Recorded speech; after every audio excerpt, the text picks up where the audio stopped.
When your brain encounters danger, it releases stress hormones into your body to help you enter fight, flight, or freeze. With stress and anxiety, your brain tenses your muscles and raises your blood pressure. It gets you ready to run or play dead. But it also reduces activity in your prefrontal cortex, the part of your brain that processes logical thinking, decision making, and moderation. From a survival perspective, all this makes total sense. If a bear charges at you, you're probably not going to be thinking about how big the bear really is and whether it's a male or a female and what it wants from you. The natural response would be, bear, run! Run.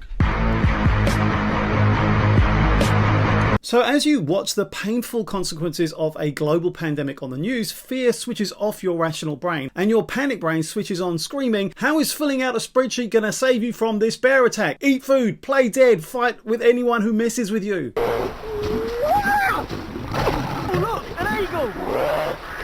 Now, some of these responses aren't necessarily bad. If you're experiencing acute anxiety, watching a video of a dog pushing around another dog in a shopping trolley is probably a great way to calm down.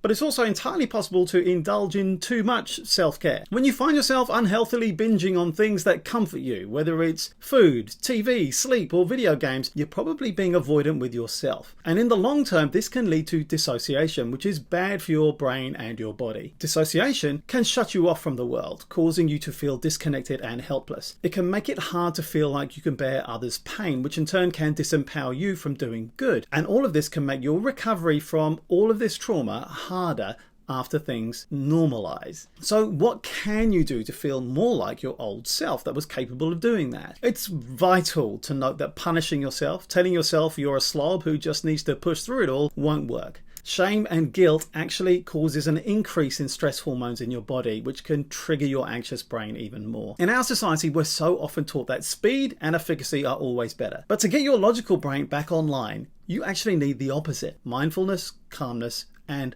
silence. If you want to talk about long-term productivity, doing 30 minutes of effective mindfulness techniques saves a lot more time than hours of mindless scrolling. So the first step is simple. Just sit in silence. Breathe. Take deep breaths in and very slow breaths out. If your eyes are open, try to take in details of what you might see out of your window. What trees are swishing around? What color are the cars parked outside? Can you hear any bird calls?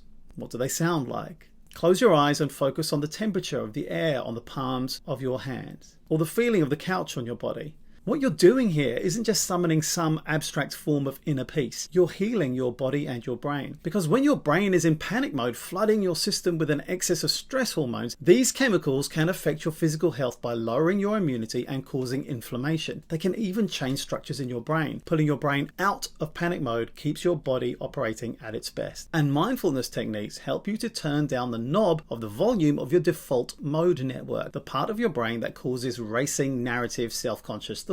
Now, the default mode network is extremely internal. It can't operate as well when you're focusing really intently on external, narrativeless stimuli. In other words, your self-conscious head babble tends to disappear if you're able to focus on the present sensory feelings of a breeze on your face. So, switch down the chatter of your default mode network and pay attention to what you can sense outside of you. I'm Saab Johal, and I'll see you again tomorrow because I'm not going anywhere.